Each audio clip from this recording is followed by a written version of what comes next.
Hello everyone, my name is Alex. I'm a 2000 rated over-the-board chess player, and in this series we're going from 1500 to 2000 elo in chess.com rapid games, where I'll be explaining my thought process as best as I possibly can for your education and entertainment. Today we have a normal Caro Kann, and we'll see which variation my opponent goes for. There's lots of different options. There's f3, there's e5, you can play the exchange, you could play the classical, you could also go knight d2, which pretty much transposes. My opponent goes bishop to e5, and normally sorry, not bishop to e5, pawn to e5. Normally I play c5, known as the Botvinnik Carl's defense, which you'll find on lots of videos on my channel. But today I fancy trying the normal bishop to f5 line, and this is slightly different because in the immediate c5 variation, you are willing to sacrifice this pawn because the e pawn is not on e6 yet, so your bishop can't take back if white captures, right? And there are lines in which white can hold on to both pawns. With bishop f5, the idea is more so to play pawn to e6, shutting this pawn chain closed because the bishop is already out, and providing support for c5. However, I've always kind of avoided this line because of things like this, like the bayonet attack with pawn to g4, which has always kind of scared me. Because, I mean, it looks pretty terrifying, right? I mean, if bishop to g6, you know, there's moves like pawn to e6, which look pretty scary. So I honestly don't know the theory here, so I'm going to have to try and figure it out as we play. So I suppose I have a few options. I could go bishop d7. That looks incredibly passive, though, and I'm just inviting f4, f5, I think. So I'm going to either play bishop g6 or bishop to e4. Now, if I go bishop to g6, I'm slightly concerned about the move e6. However, I don't... it should be okay. I mean, if takes bishop d3...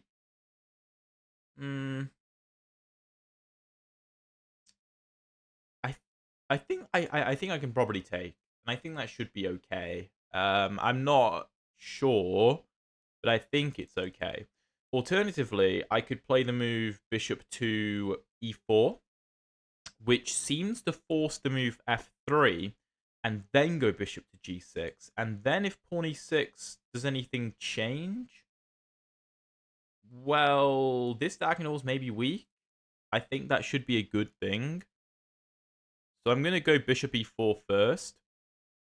And I don't know. I don't know if this is the best line or not. Because like I said, I do not know the theory. But a lot of you have been asking for this variation. So here we go. So yeah, f3. Let's go bishop back to g6. And I'm kind of just trying to claim that this pawn on f3 isn't very good, and that it's blocking white's pieces from getting to their desired squares. Now, whether it does that or not, I don't know. Also, e6 could come with the immediate threat of queen to h4 check, whereas if the pawn was on f2, that wouldn't be the case. Okay, h4 is not concerning. I think now I can go pawn to h5. I think pawn h6 is a mistake, because after h5, bishop to h7, e6, I think black is in a bit of trouble there. After something like take bishop d3, the g6 square, obviously white is clamping down on it, and it looks pretty scary. So, okay, the immediate bishop d3. This doesn't look very concerning, though. I think I can go ahead and take, and after the queen takes, which is the only move that makes sense, well, I feel like I can just take here.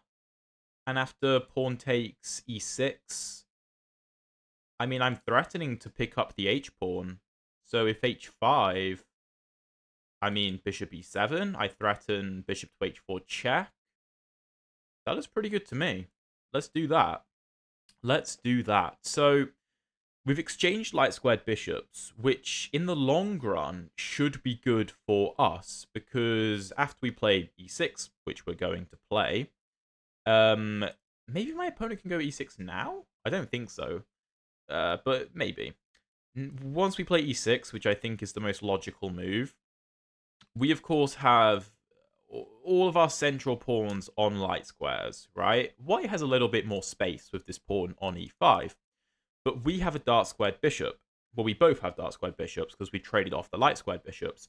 Our dark squared bishop, once it goes to e7, which is probably where it will go, will complement our pawns being on light squares excellently because our pawns can control the light squares, right? And our bishop can control the dark squares. Whereas my opponent, his pawns are all on dark squares, and his bishop does not complement his pawns because it's locked in by his own pawns, right? No matter where he puts it, his pawns are going to be blocking in his bishop. So that looks pretty good. That looks pretty good. G5, I think, is probably better than H5, which is what I was initially considering that my opponent would play. So G5, I assume knight to e7 is probably the move. We could also play c5, but I don't know. Queen b5 check could be annoying, and I think I'd like to delay c5 for once I'm sure my king is safe. Knight to e7 also stops g6, because g6 could be a move that my opponent wants to go for. I could go g6 immediately, but it doesn't feel right. We also have good pressure on the h-pawn, which is nice. I may even castle queenside, to be fair. So I don't really see an issue with starting with knight to e7. Maybe we can go knight to f5 to apply more pressure to h4 and to d4 in the future. That could be nice. And it's also unclear how white can remove our knight from f5, because of course the e-pawn is advanced too far, and the g-pawn is advanced too far to, see the f5 square. There's also no light squared bishop to kick our knight out, which is good. The only thing is, if knight to f5, can my opponent go pawn to g6? That's my concern, because my knight would no longer be watching the g6 square. So knight f5, g6, one thing that does do is weaken the h4 pawn significantly. And we are threatening to win it, but I'm not sure if we can go ahead and take it just yet. So we could go g6 and just stop that and fianchetto our bishop. But our bishop feels very useless on the g7 square. I suppose we could just go g6, knight f5, and not put our bishop on g7. That seems reasonable. We also stop pawn to h5, which might be useful.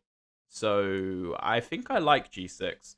And we're just putting more of our pawns on light squares, which, yes, technically it creates holes on the dark squares. Like, my opponent could try and get a knight to f6, for example, which would be very annoying. But it's unclear how he's going to do that, because he doesn't have access to e4, right? So he would need to go to g4. But to go to g4, he'd have to pull off some weird maneuver, which would take a very long time.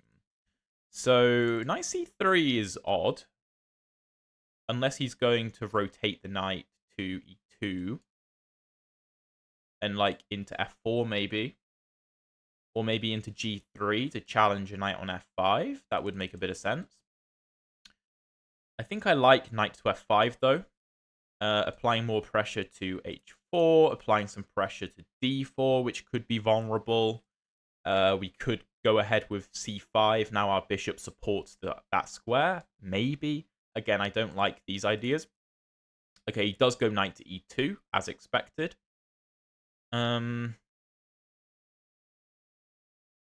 How should we continue here?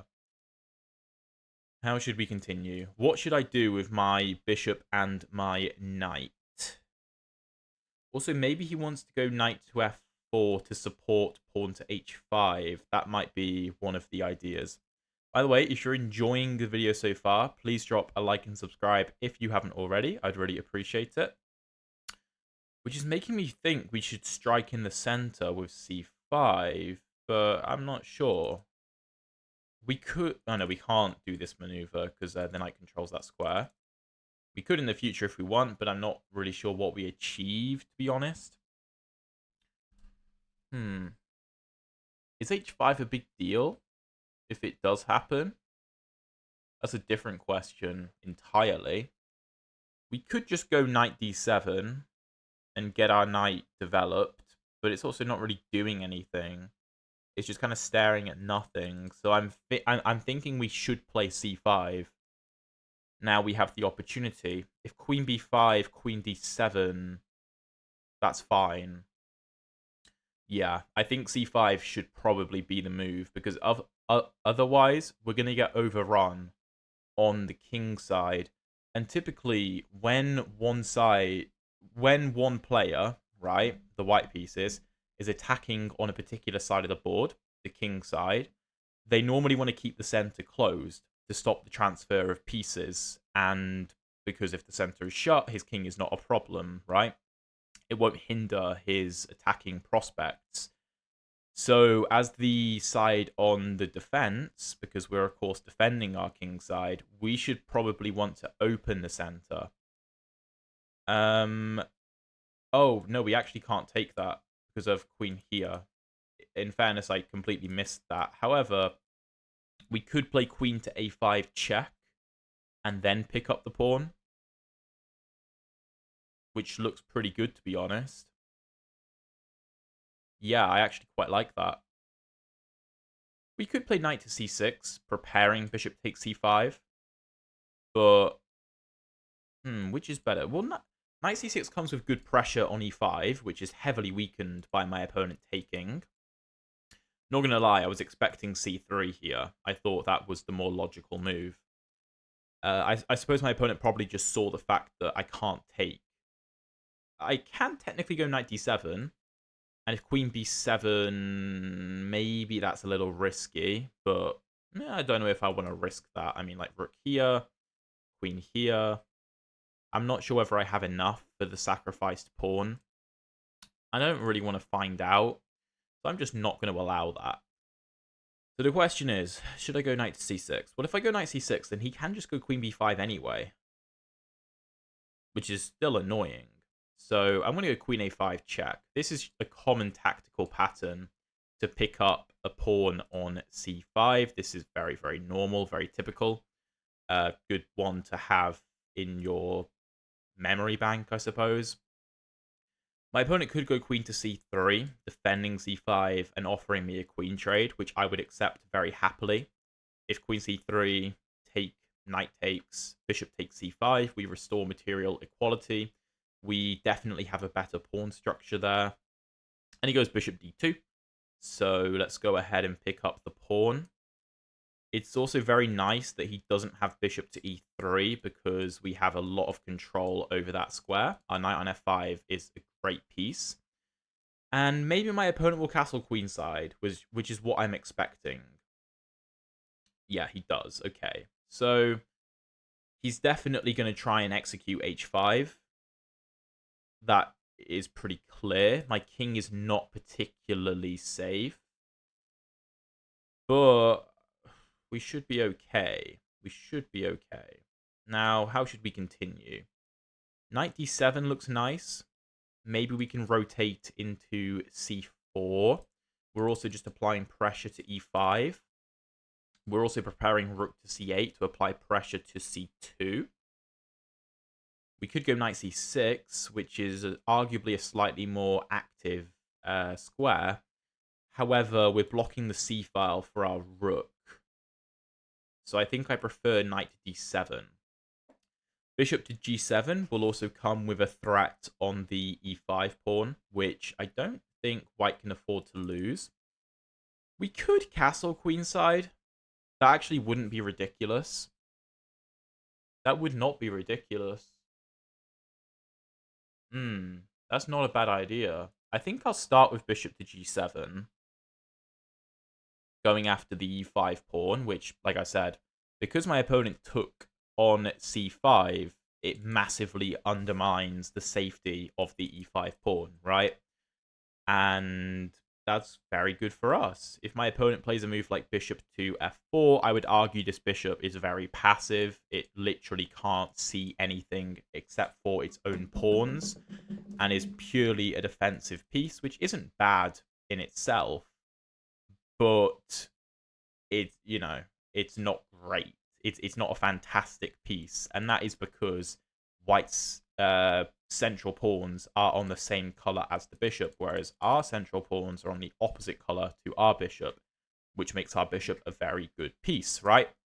It defends some of the holes in the position and attacks white's pawns. So he could also go bishop to c3, which is arguably the more active option, because you maintain control over this useful diagonal. Whoa. What? So he's willing to sacrifice the e5 pawn. The only reason he could possibly want to go a3 is for bishop to b4.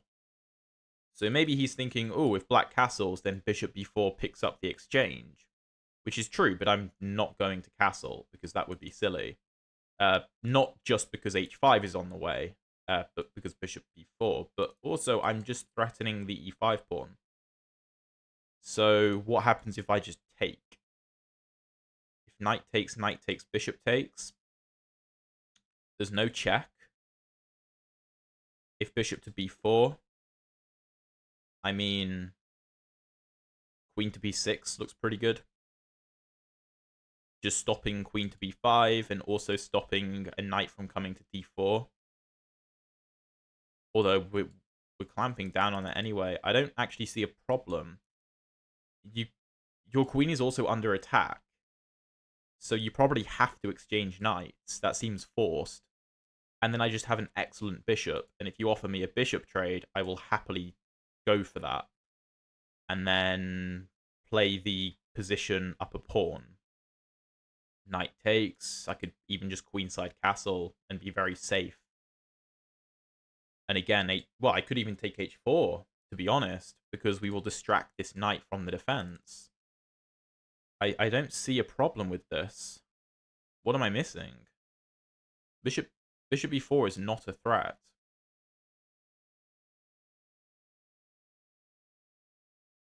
Don't know, maybe he just missed the fact that e5 was hanging.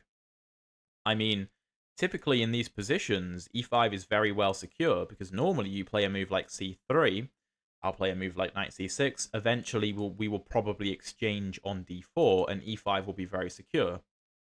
So yeah, here, I mean, we just take,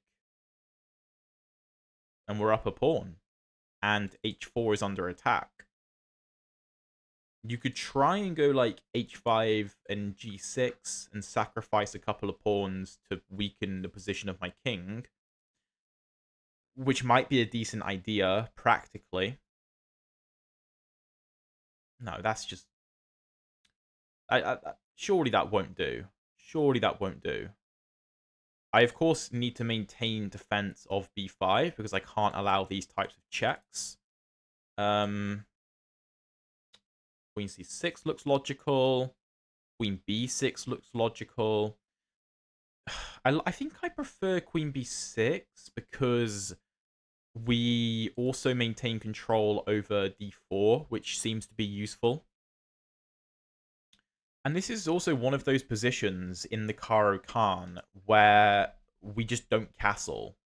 Like, we're 20 moves into the game, and our king is still on e8. And it's more normal in the Caro Kann than you might think. Again, I think my opponent might want to play h5, because if I get to blockade the h5 square, like, even with a move like knight g7, which I probably won't play because that's very passive, but that is a possibility. If I do that, then the only pawn break white has is c4, which of course weakens his own king, which doesn't seem advisable. Yeah, this is great. I mean, my knight on f5 is a brilliant piece, stopping this knight from coming into the game as it might want to. Bishop c3. Okay. Offering a bishop trade. That's interesting, actually. That is interesting, because I suppose if I take and queen takes, he has the attack on my rook, and he also stops me from castling queenside because he controls c8. So if take, I don't have d4. I don't have enough support for that move. He will just play knight takes, and I'll be in trouble. That's a good move. Okay, take. I don't want a castle, of course. King e7 makes no sense, because queen f6.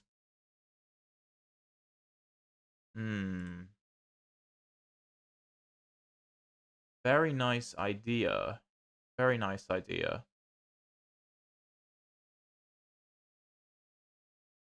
If I try to defend my bishop, then queen b5 check is a problem. So take. If I castle kingside, then I'm completely lost after h5. I think that much is obvious.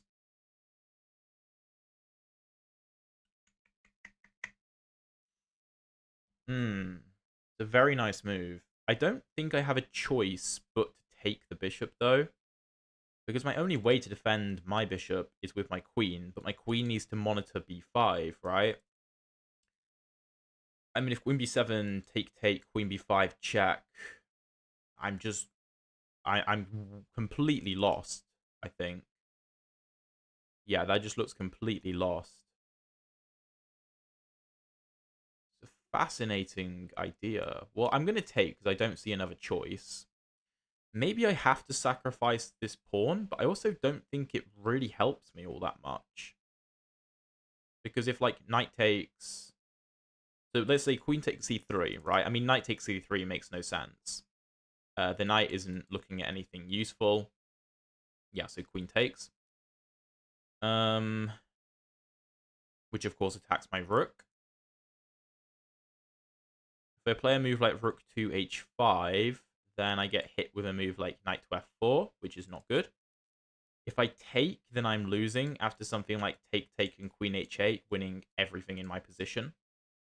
So maybe I have to play a move like rook h7, which I don't want to play. I also don't want to play a move like king d7 because the king is very weak. I mean, I don't know. Maybe I can run. Maybe. The move I want to play is queen e3, trying to force a queen trade, but I don't think that's going to happen.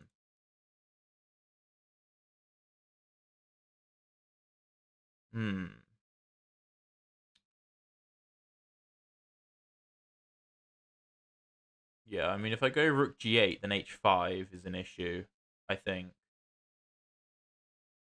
So rook h7 looks to be my only move. And then how does white proceed? How does white proceed? h5, take, g6, take, knight to f4, going after g6, knight e7,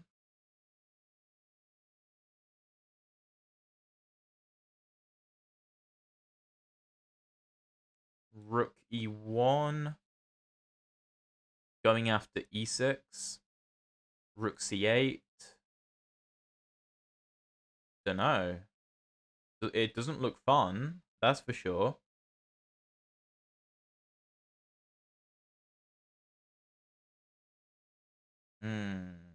Okay. If h5, though, I can play queen c6, which is interesting. Yeah, it's... Although, if, like, take, you can always throw in a check. Okay, I need to make a decision. I'm going to go rook h7 because I don't see anything else. I suppose... I'm not sure what the evaluation is here, but it is clear that this is an uncomfortable position for black. We're up a pawn, but I mean, our king is very unsafe. Because I don't think we've had the opportunity all game to castle. And I may have mishandled the opening, I don't know.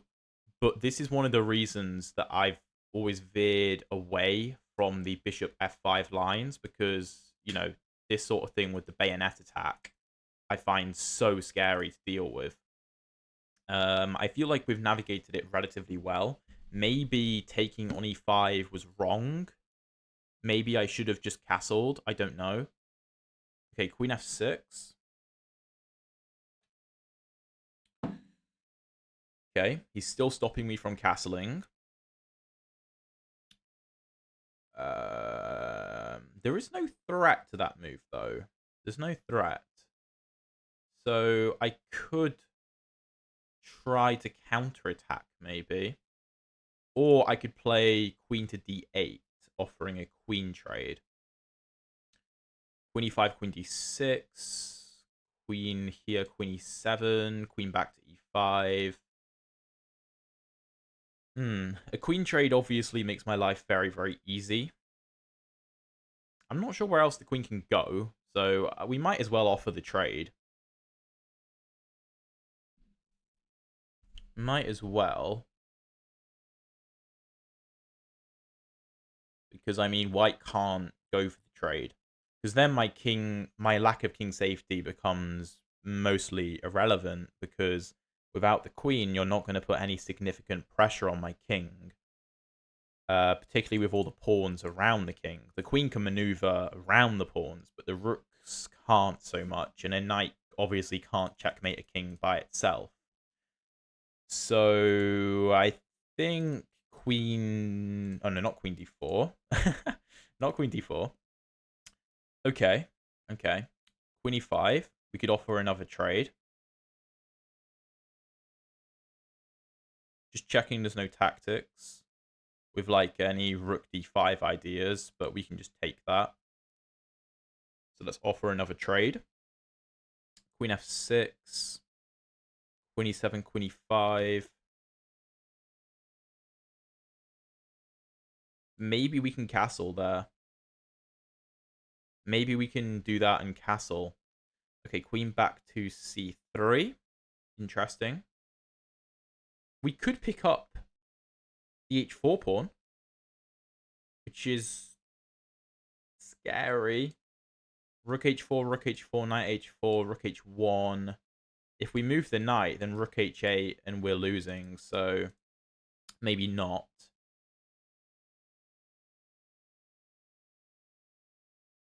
Maybe not. Queen c6, queen e5, queenside castle. I think that's the best course of action. If queen... Oh, is queen f6 a problem? Queen f6, rook c8 comes with tempo on c2. So let's say c3.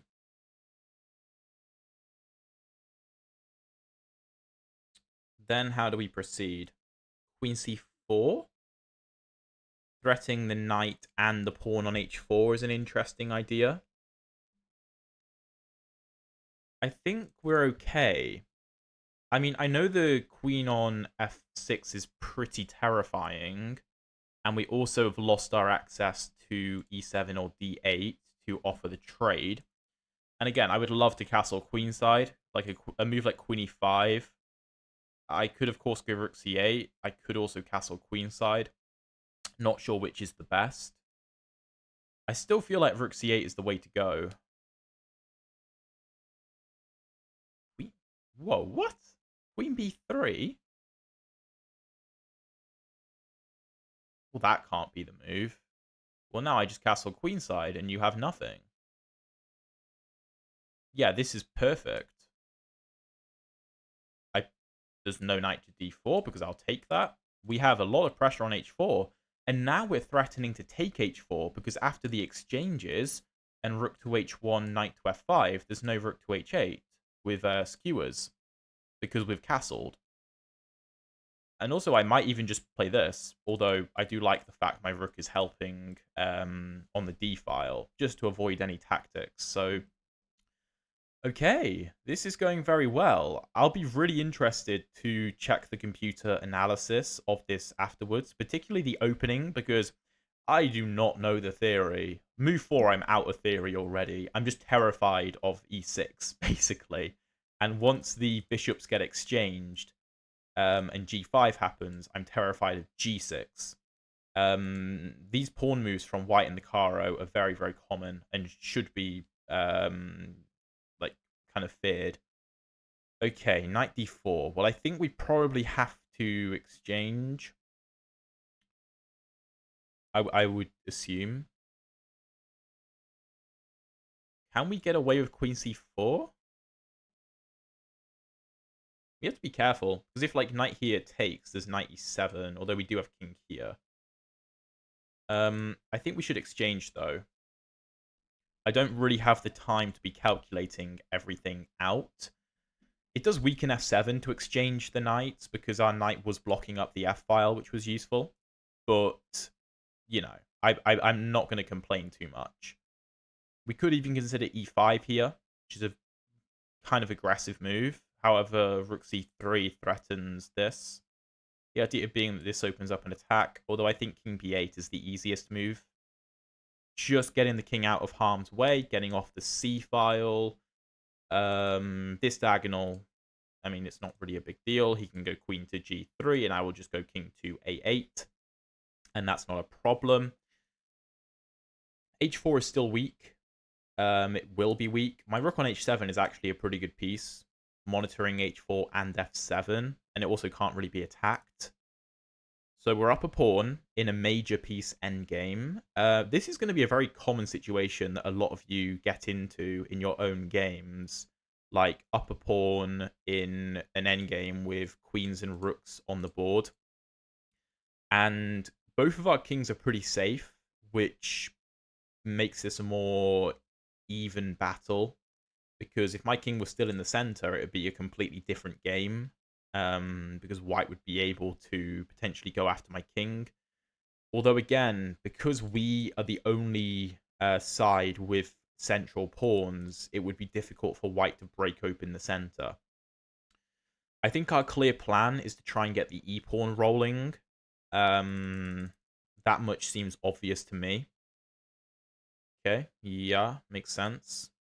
If here, that's slightly annoying, so I'm going to start with king to a8. If king a8, rook c3.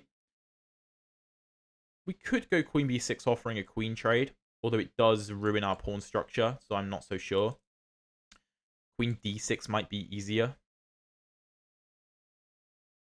Let's go king a8. Rook c3, queen d6. We stop rook to c7. We also maintain defense over d5 to prepare pawn to e5. And pawn e5, pawn e4 is definitely what I want to accomplish. Got to make sure I watch the back rank as well. That's something I need to be aware of. Maybe queen d7 to maintain control over a couple more squares, although we don't see e5 anymore. Although I don't need to. Again, I could offer a queen trade, but I don't think that's wise. Don't trade for the sake of it. I know we're up material, but trading queens would not only ruin our structure, but also allow moves like rook c7, which would give white a lot of activity. So we want to be careful. We're also down to 40 seconds, and I think that queen to d7 is the more simple approach to the position. We also don't have back rank ideas on white because he always has the a2 square, so I'm not going to bother trying anything like that. We maybe have to be aware of potential sacrifices on a7, but I don't think that's a concern because I'm keeping pieces around my king to help defend. So we should always be safe enough. Rook c5, okay. So stopping e5 because he's going to take. That's interesting. We could go b6. Kicking the rook away. Is that too weakening? I don't think so. I think we can do that. We could go rook c8, offering a rook trade. But a move like queen c3 is a bit problematic, so I prefer b6. Rook b5. Queen c6 looks strong because I don't want to allow any kind of sacrifice.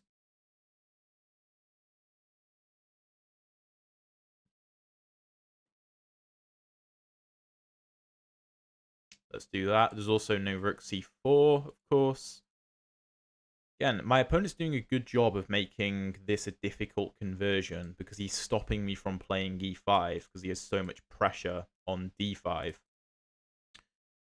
There may be some lines where I'm able to sacrifice a d5 pawn and pick up the h4 pawn. But then e5 might fall anyway, so that would be pointless. So we need to be okay with grinding this position out a bit. Whoa, that's a big move, and I missed that.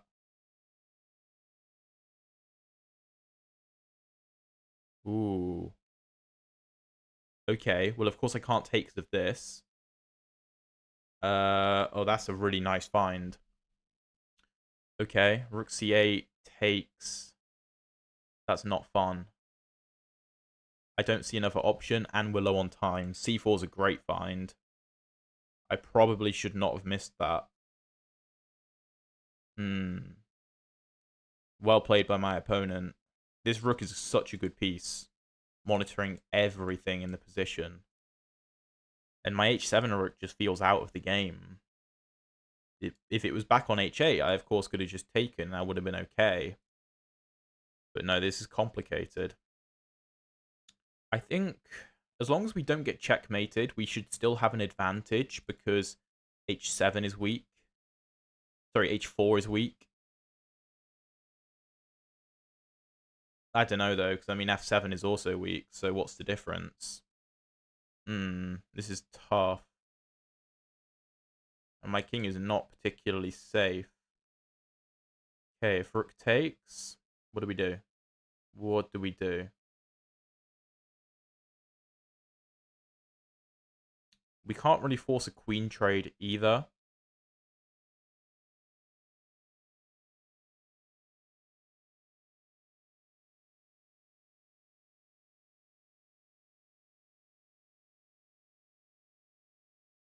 This feels like our best try.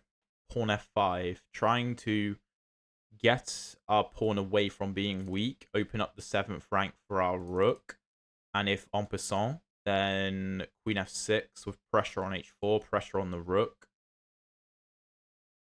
I am aware we're abandoning this diagonal. We're also stopping rook to d8, though. We're potentially preparing double up on the c file, which could be useful. If this, then we have check and we pick up the rook. Just because we have equal material now, and so technically it should be a draw, doesn't mean it's a draw. Does not mean it's a draw. There is a lot left to play for. And it's these types of endgames that I've been working on a lot, where in these supposedly drawn endgames, I'm trying to craft wins. Queen h3 is an interesting move. Rook d6. Huh, okay.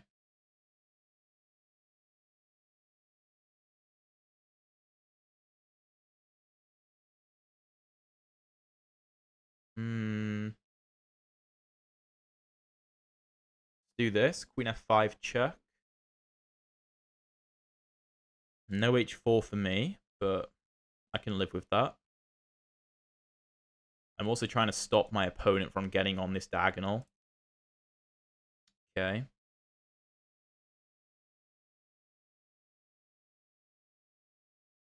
Feels like white's the one pushing for the win here, which I don't like that, but we've got to be pragmatic. So let's just double up on the 7th rank to give my king some shelter. His king is very well defended. Annoyingly. Maybe we have these ideas.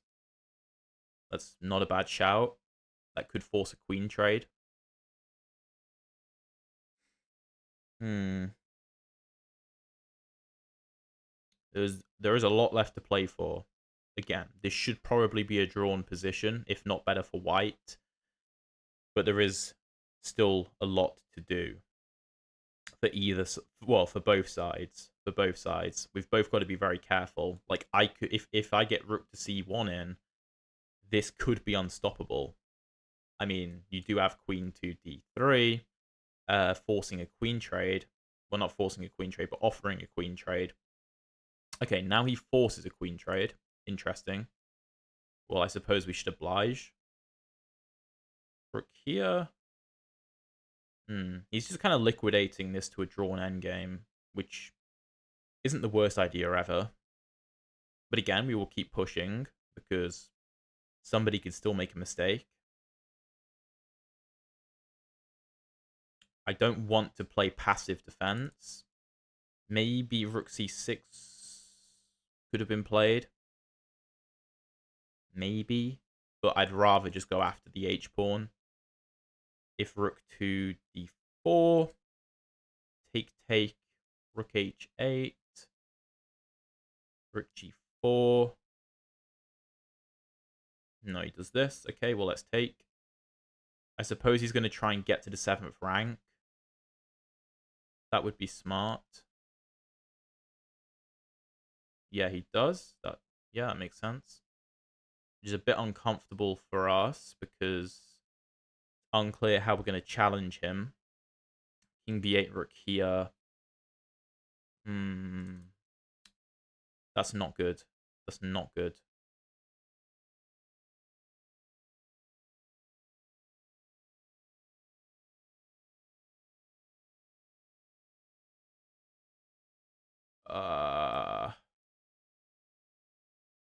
This is not a fun position. I think it's drawing. So I'm just going to try and hang on here and defend my a-pawn. So I can't stop him doubling up, and I can't challenge him on the 7th rank because I'm too slow. I would just get checkmated if I tried to. So I'm just going to try and defend the a-pawn and kind of shuffle. And I'm defending the 8th rank and the a-file, basically. And if you give me a check, I would just go here. If you try to kick my rook, I will come back. I think I should always have enough squares. I think I can hold. But yeah, white is the only one who can win here, clearly. If I move like b3, then rook a6 or rook a5.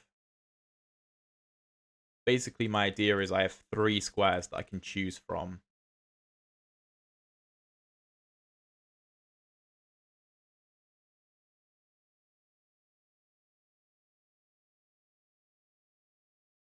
Got to be very careful.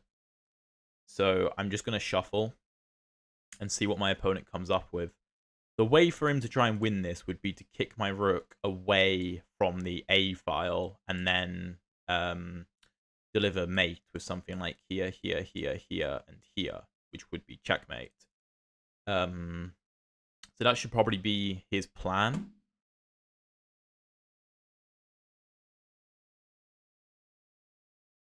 Okay, rook f8. This is a interesting move. I don't know if it works, though. King here, my idea was to give a check and then pick up the a-pawn. But I actually just get back rank mated there. So I'm going to have to just retreat my rook instead. a4. Check. Here. I've got to be very careful. I've got to be so careful. I could very easily lose this. Because again, he just has to try and kick away my rook. Or trap it even. What does that do? Okay. If b5, then I'm completely fine. And there's nothing. Because I just go to a5 and you can't get rid of my rook. Because it's defended. So that's the dream. That's the dream. The more concerning idea is king to c4. But if you're too premature, then I will just take on a3. So maybe... Well, no, that doesn't work anyway, because I'll just take. I'm, of course, happy with a draw. Because I'm not playing for much. Well, I'm not playing for anything. I'm playing for a draw.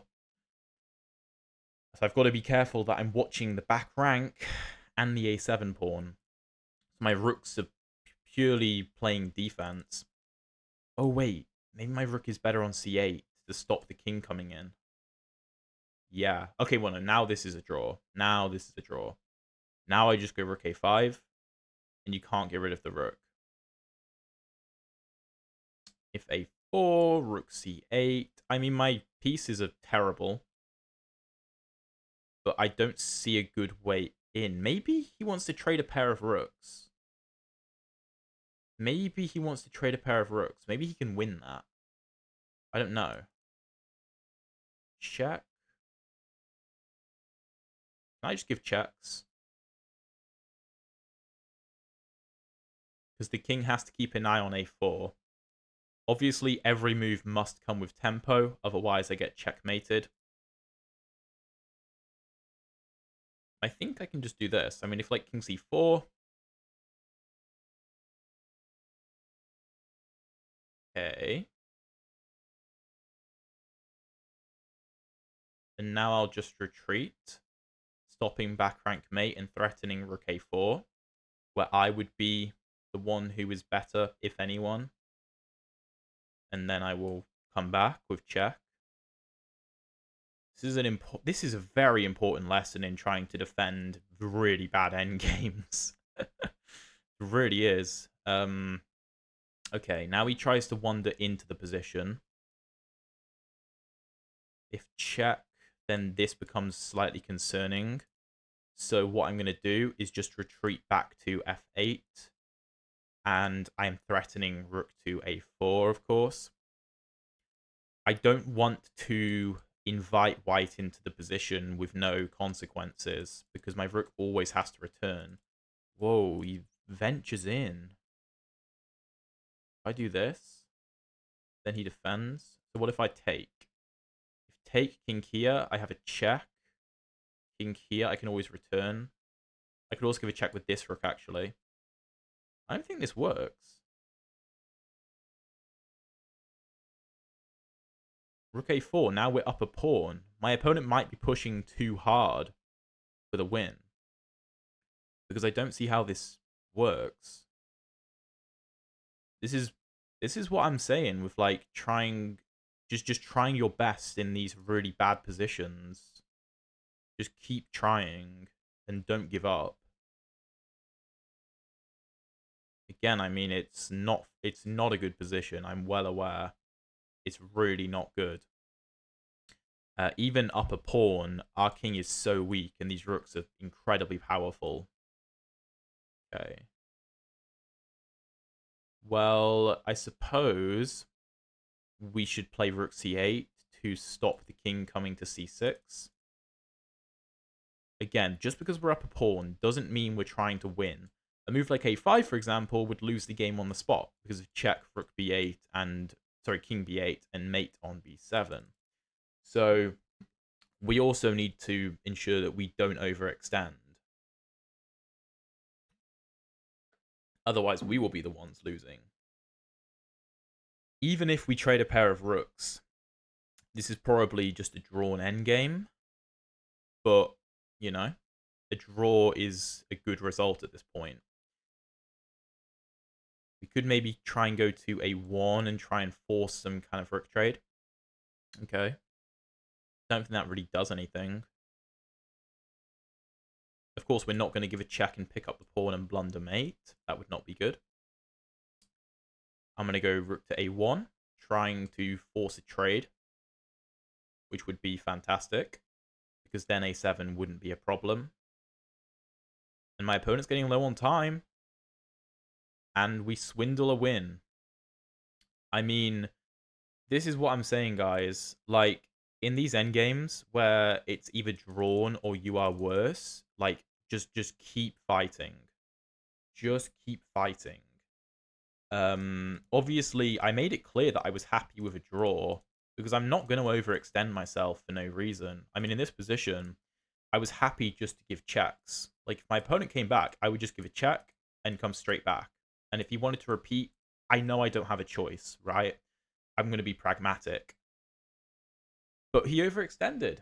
And yes, by the end of the game, the evaluation is still drawn.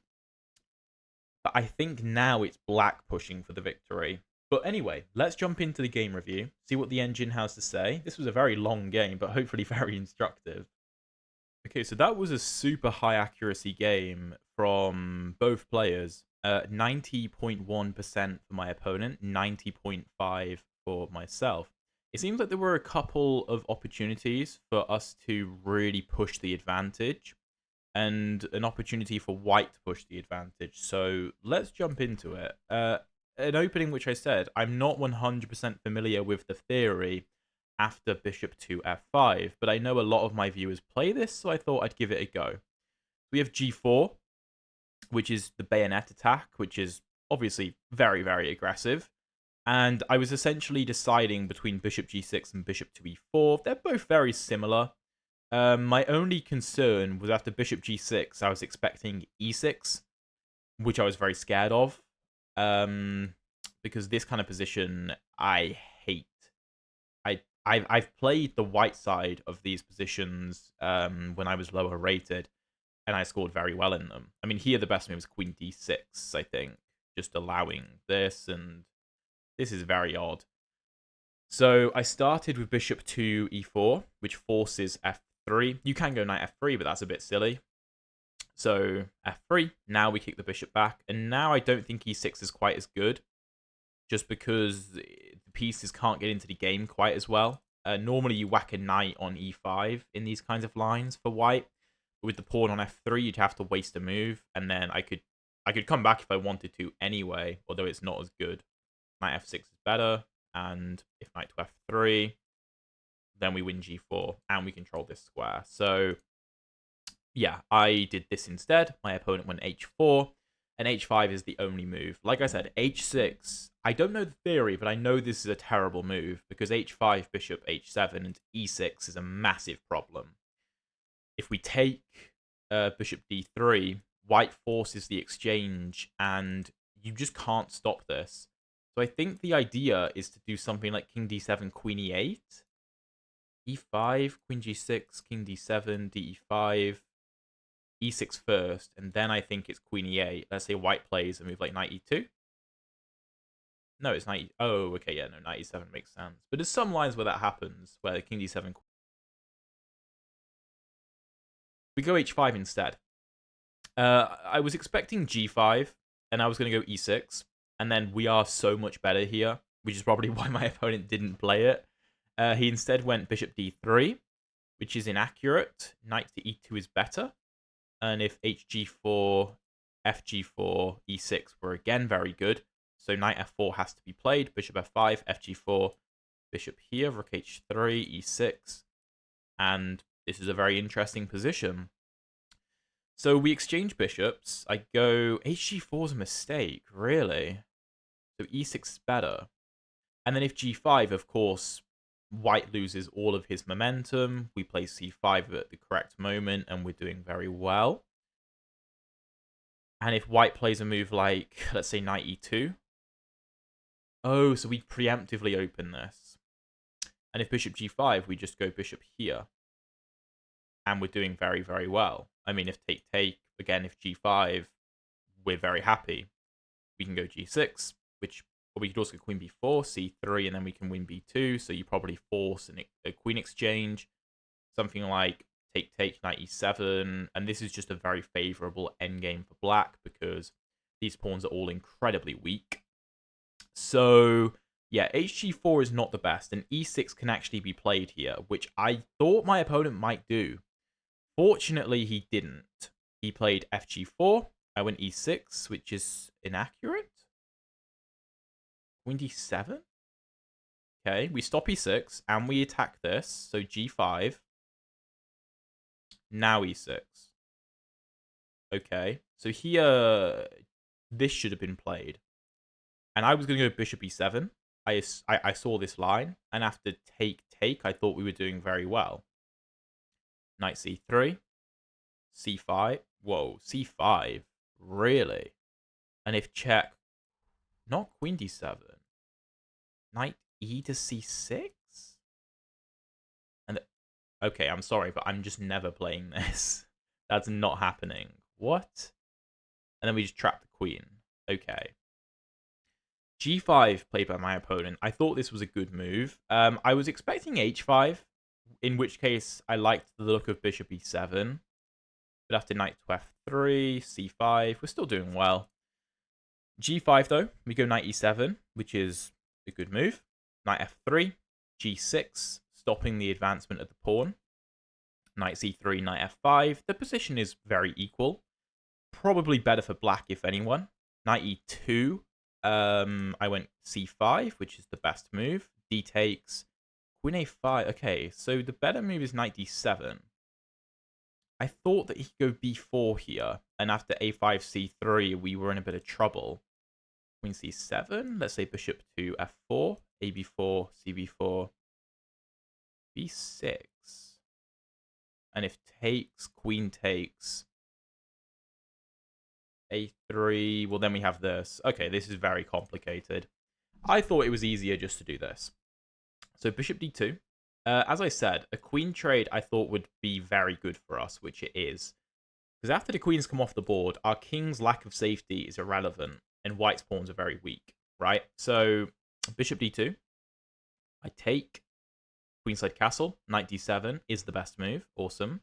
King B1. Bishop G7 is inaccurate. The better move is Queen B6, which I don't understand. Okay, you want knight... Oh, do you want to do this? Okay, that's very cool. Interesting. Bishop G7, no. Hitting the pawn. And A3 is a mistake. I was expecting Bishop C3 here. And I thought I could castle queenside. And the computer thinks this is quite good for black. I'm going to do something like this, and this is weak, this is weak. Maybe I can bring the knight to C4. I thought this was quite good. On a practical level, I'd say this is better for black because of white's pawn weaknesses. So A3, taking is the best move.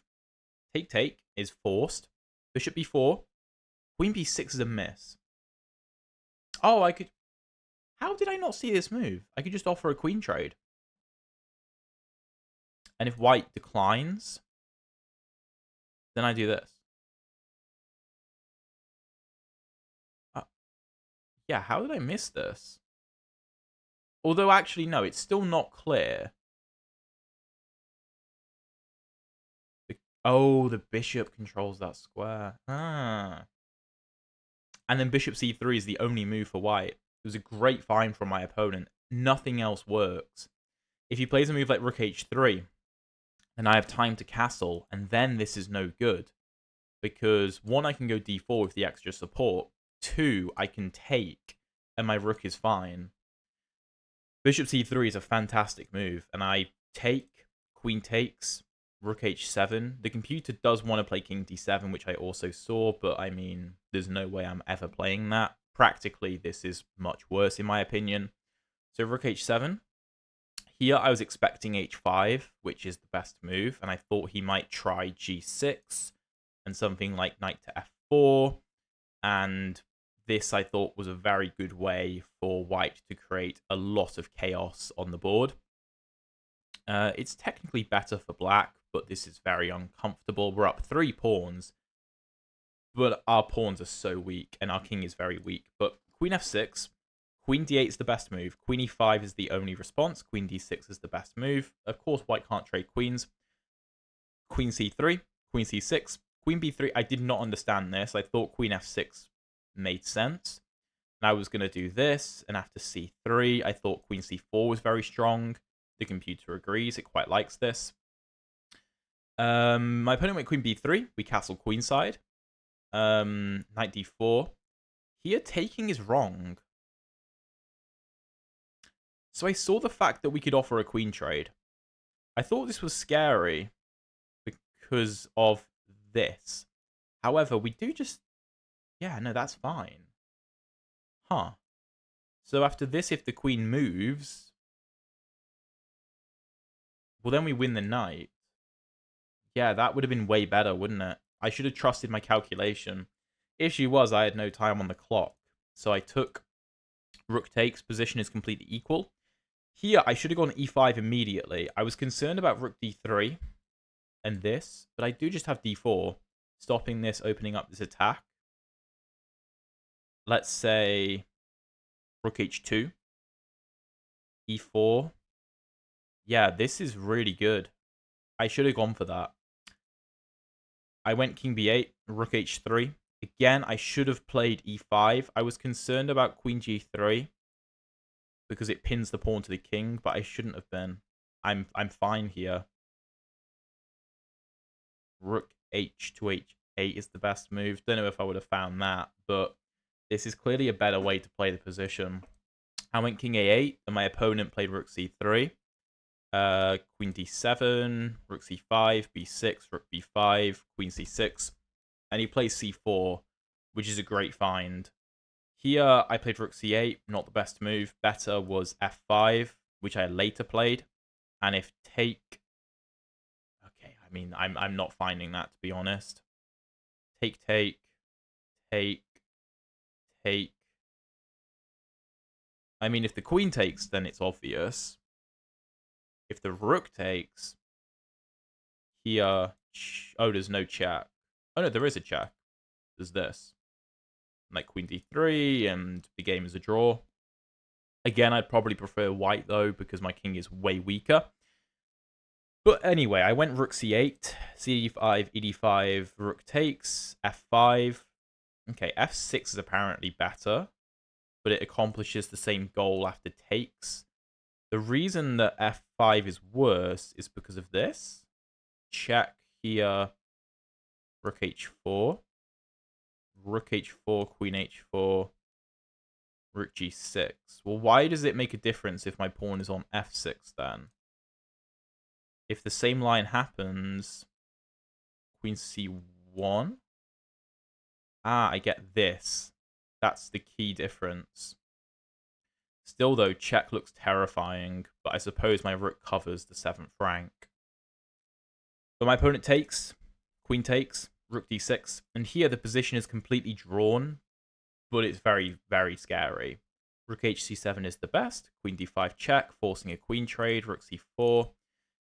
In hindsight, I think rook to c6 was easier, and I probably should have gone for that, because it effectively forces off a pair of rooks, and then this should be much easier to draw. I went rook c4, take, take. And then rook d7, and here I was like, oh, I can't stop the doubling of the rooks. I don't have time. If something like rook hc4, rook g to g7, I can't do this. I have to do this anyway. So I thought I might as well do it straight away and try and defend this position. b5 is the best move.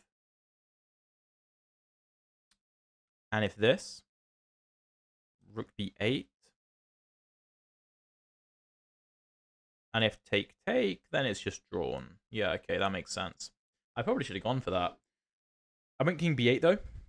Rook b7, king a8, rook back. And then I just decided I was going to shuffle. I thought it was easier to shuffle. b4, rook f8. I think it was easier just to do this, because then it stops the king from ever getting involved. If, like, king b3, I can go b5, but I can also play rook a6. And the king can't try and come in. If a4, I think I can keep shuffling. And if b5, I of course do this. And if a5, I can take, and I'm good. Something like here, here, b5. This is actually complicated, but this should be relatively easily holdable. Still, would have been a nice try. I went rook to f8 with the idea of if this, I was going to bring the rook back, and if king to c4, I was going to take, and if pawn to a4, I thought I could maybe deliver a check. Oh no, this was what I didn't want to do, because the king invades, so I was going to go back to c8, and if b5 again, rook a5, and we're all good. Rook b7 check, I don't have a choice, rook back. My opponent's trying to find a way in. I go back to b8, b5, again I'm happy with a draw. b5 makes the situation very easy for me on the a file, because my rook can't be attacked. a4, I give a check, king c2, and I just come straight back. If you want to go back, I will repeat, which he does once, and then tries to come in. So the best move is to take? Really? Rook d3, king here. Well, that would blunder mate. Okay. So king e5, rook e3, king d5, take. And I suppose black is the only one who can win now. Rook f8, king d5. I take on a4. Rook b7, king a8. And basically, white needs to do nothing. I went rook c8 to stop this from ever happening. Although, to be fair, I could have set a trap like this. That would have been a cool trap to set. So the king would have had to go to e5, which is the only move. King e6, I'm apparently winning. Why am I... Ah, because you can't defend this. So, yeah, black is the only one who can win now. Rook d7, I go rook to a1, trying to get a trade in, and my opponent ran out of time. The idea was that if something like this, then rook d1, king e5, let's say. Well, no, king e5 is very bad. Let's say king e6. I figured I could take and take. Apparently this is drawing, though. It's better to give another check, forcing the king away. Whoa, we just kicked the king right away. Rook e6, king g7, take, and you can't defend. Yeah. So the only player who can win is black, although we were both incredibly low on time, and obviously my opponent ran out of time. But yeah, hopefully that was a really good lesson in the Caro Kann in general. In one of the much scarier variations of the bishop f5 advanced, which is one of the reasons I've always veered away from this line. But let me know what you think about it. Hopefully the endgame was very instructive for you as well. If you want to check out another very interesting Caro Kann video, check out the video up there. And if you want to see the previous episodes of the speedrun, check out the... Oh my god. Check out the playlist down there. Thank you very much for watching, and I'll see you in one of those videos.